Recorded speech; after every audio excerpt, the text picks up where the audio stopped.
Hình khối tròn này, tròn trước và tròn sau nha. Để làm như thế này các bạn này. Đấy. Sau là cái số.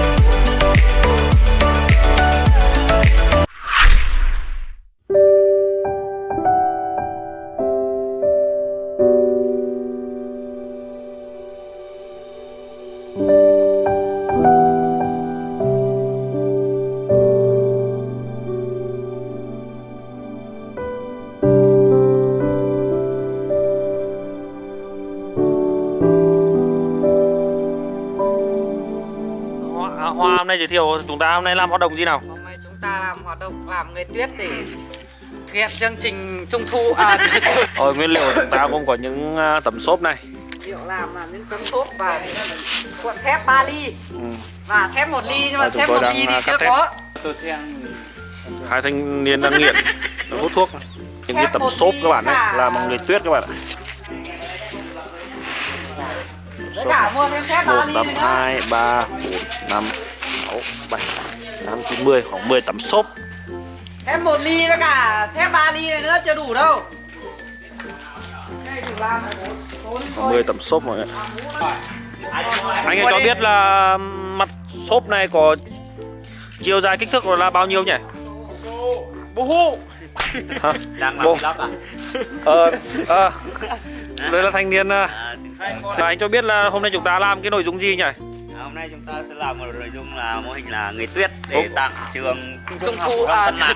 Ok. Thì Nguyên vâng, và đây là xin phát biểu tí nhỉ. Cái này là gọi là xốp, mình cũng không biết xốp làm từ gì. Này gọi là sắt. sắt.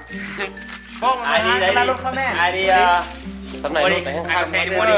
Vâng. Được nhảy được phết. Được đấy, nổi cái này là hình tròn, hình khối thôi. Đi mua đi. Ai có xe đi mua đâu ạ? Đấy, sau đó làm những hình khối như thế này các bạn này. Công an bên trái có một quán sắt cái này đủ chưa? Đây nổi như Phải mua này. thêm cả cái này. Cái này đủ chưa? Chưa. Có làm thêm không? Đấy là Mua thêm cái này. khối Rồi, cái thép khối một hình ly tròn bé. nhá. Khối hình tròn. Cái đấy nó mua Đấy, được các bạn rồi. đã nhìn thấy định hình của nó chưa? Thép một ly. Cứ bảo nó là thép hút.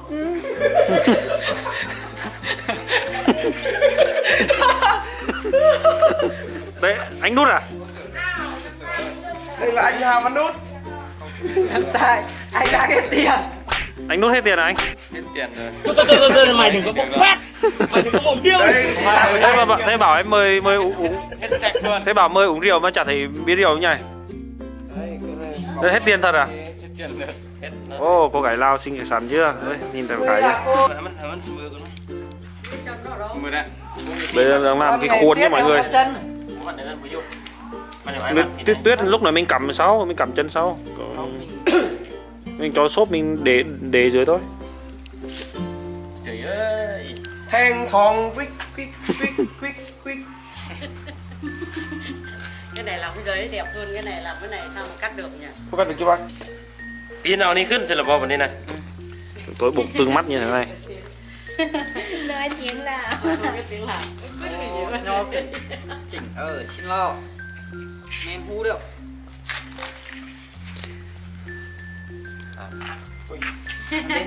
Méo méo. Đây là con trường rồi. Vô cầm tay à? Trên lộc cay. Trên lọc cái. mày bị điên à? Bắt cái trên lọc. Giới thiệu càng cái. Cái lồng lục á. Mọi người đang buộc từng cái mắt như thế này mọi người. Các bạn này. Tiền thế. Và sau đó là nó đã hình thành được cái giữ được Em cái ơi khung cho vay của tiền với. phải ông già tuyết này.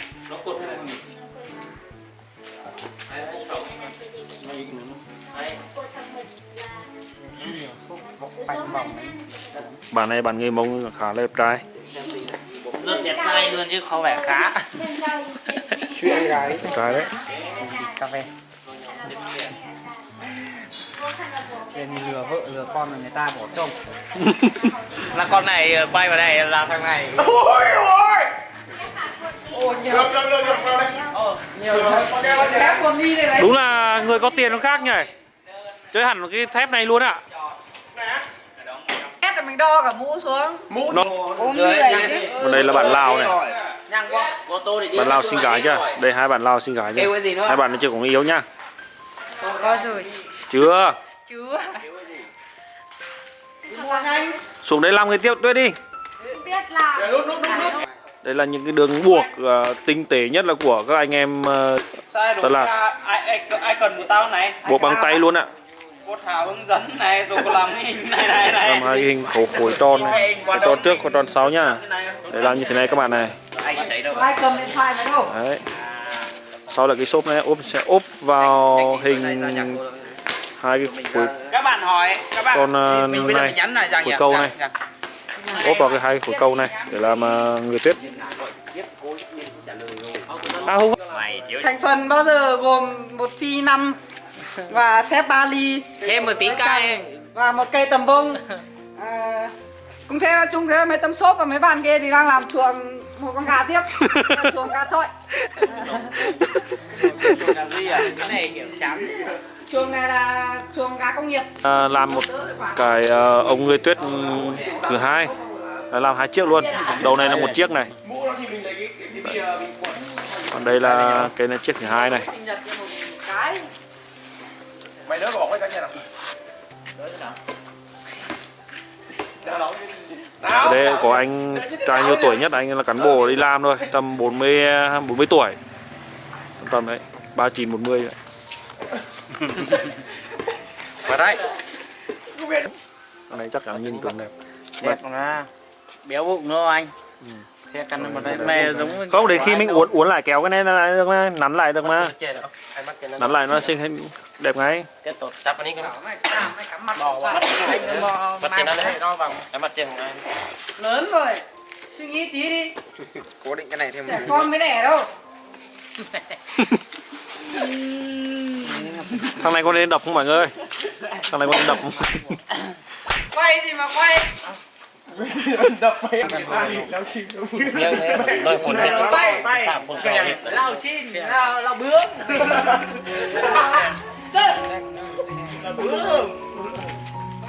Con ở hai đầu dưới với cả này cố định lại.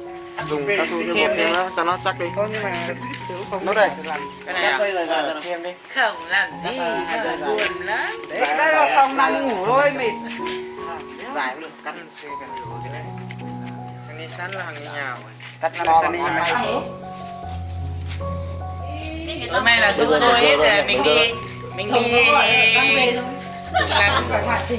làm tí. Bây giờ ông là gần 6 giờ mọi người ơi.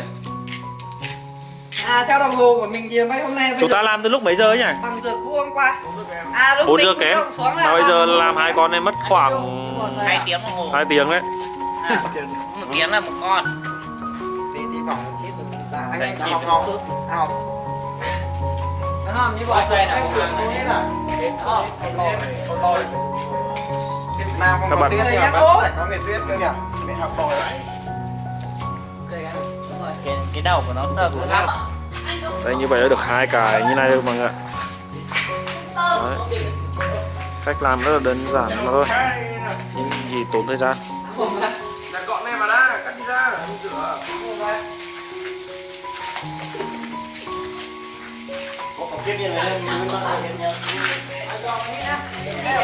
Tiết mục cho xốp ốp vào người tuyết của tất cả các bạn. có vợ chỉ có mẹ thứ hai là đấy. Đúng rồi, anh chỉ có mẹ thứ hai đấy.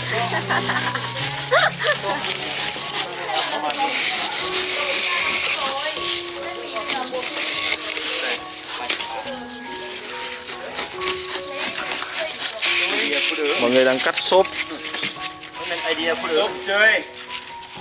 Idea không rồi. Đâyคือเนี่ยตัวบ้าน Các เนี่ย bạn Lào đang ชื่อ ốp แล้วมันชื่อเอาจะค่อยเอาตัวน้อยแทนโซนตามหลังกัน có thích trốn không? Tôi đi cả ngày luôn đấy. Các bạn Lào đang đang ốp cái tấm xốp này để làm ông người tuyết đấy mọi người này. Đưa. Đấy. Ui. Sơn lên đấy. Anh liều lần đi nè. Ơi. Ăn liều lắm. Các bạn nó có cái ấy đấy. Mặc cái áo rồi.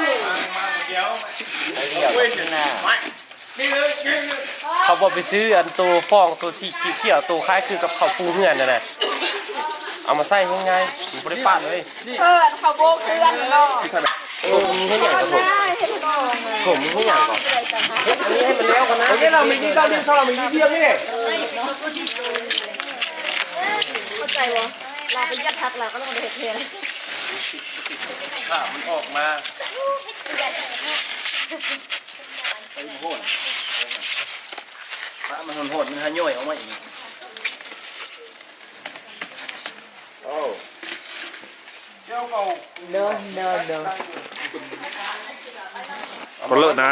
Con lợn này chạy đi đâu? Con lợn của mọi người. ไม่แค่ตัดอันนี้เอาน้อยกว่านี้ได้นี่ก็ได้เด้อ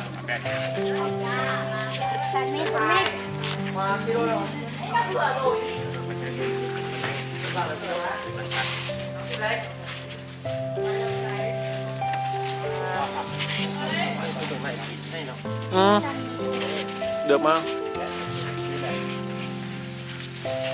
Nhang sắp thương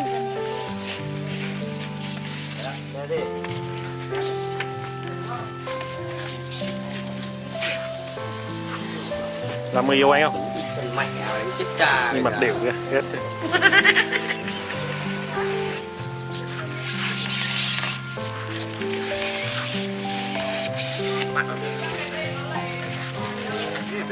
มีลามไปใส่เลยมีลามไปใส่เลย Các bạn xem đây là những cái đường, các bạn xem nha, đây là những cái đoạn đường cắt sắc nét của mình, rất là sắc bén, đẳng cấp của nó nằm ở chỗ này, các bạn hiểu không? Đấy, cắt xốp của mình. Thấy chưa? Có gì để xấu hơn?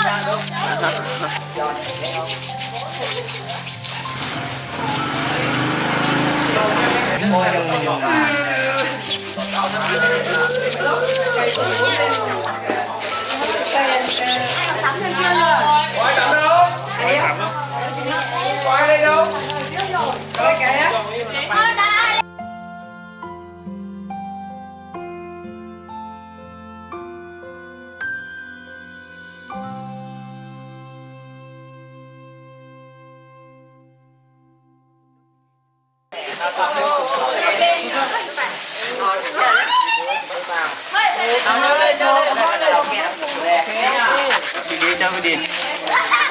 Để anh tác nghiệp ở tay.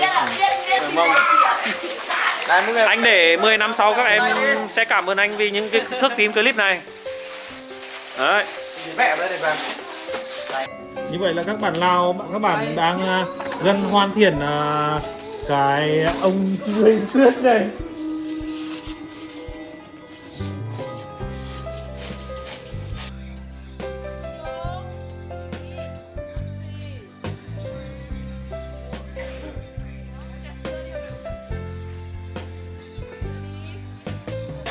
Ôi, sắp chết rồi.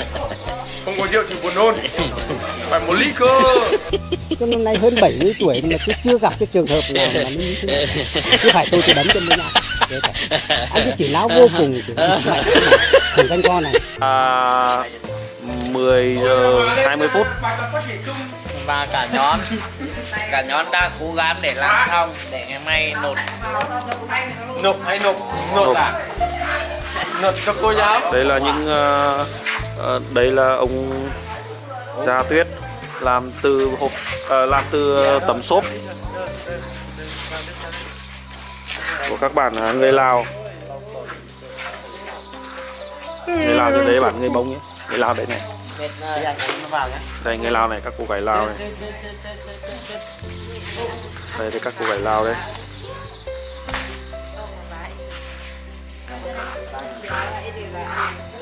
Đây, còn đây là anh người Lào này. không hoàn thiện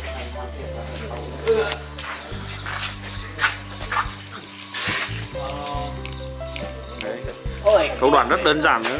Các bạn này gắn vào thật kín rồi trang trí như đây. Đấy, được xong một con đây này.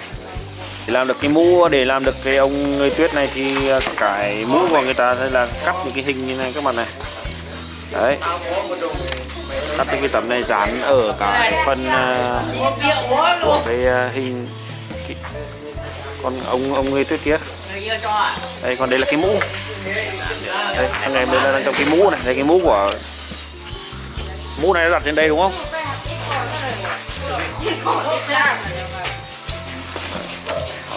Nó là như thế này. Đấy, mũ đặt như thế các bạn ạ.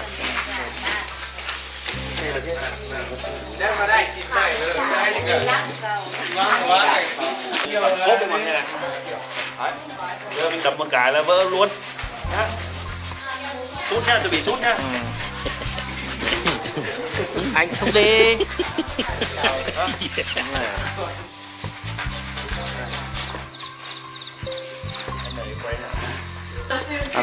Keo nền gắn liền của hai cái này là dính như thế. Còn đây là trang trí là cắt cả mọi người ạ. Từng đấy là cắt để dán lên thôi. Nó là một cái băng dính.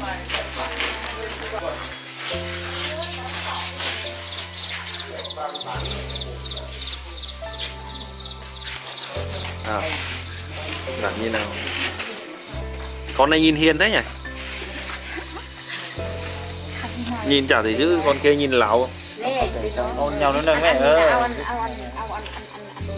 Nhau nó nâng cán kiểu hay sửa này là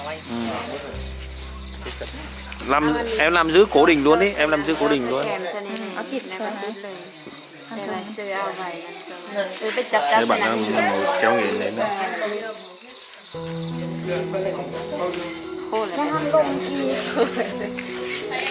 Ở đây có thân.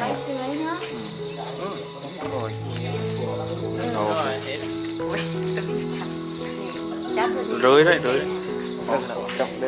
Rồi, ok. Đấy, thế đấy đúng là đúng. xong về Xong nha. Chơi được chưa? Chân đấy, chân kia kia.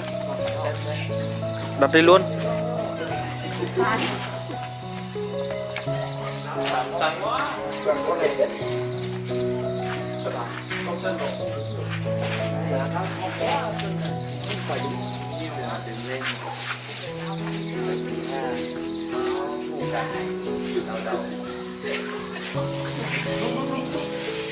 Mày ra mày lấy mấy cái cạnh mày để nó đóng cái con này.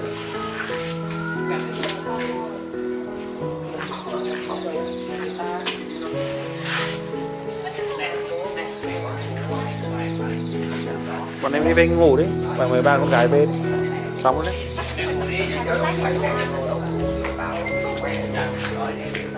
Đấy, như vậy là hoàn thiện đấy nha mọi người.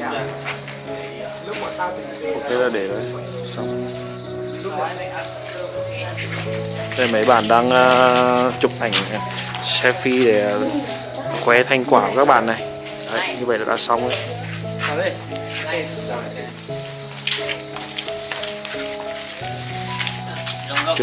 Trưởng đoàn có nói gì về hai con này không? Chụp ảnh với người yêu nè. Nó nhỏ trong trưởng đoàn. Bố mẹ ở nhà thì trồng lương ra nuôi đi học. Yêu mới đưa cái gì?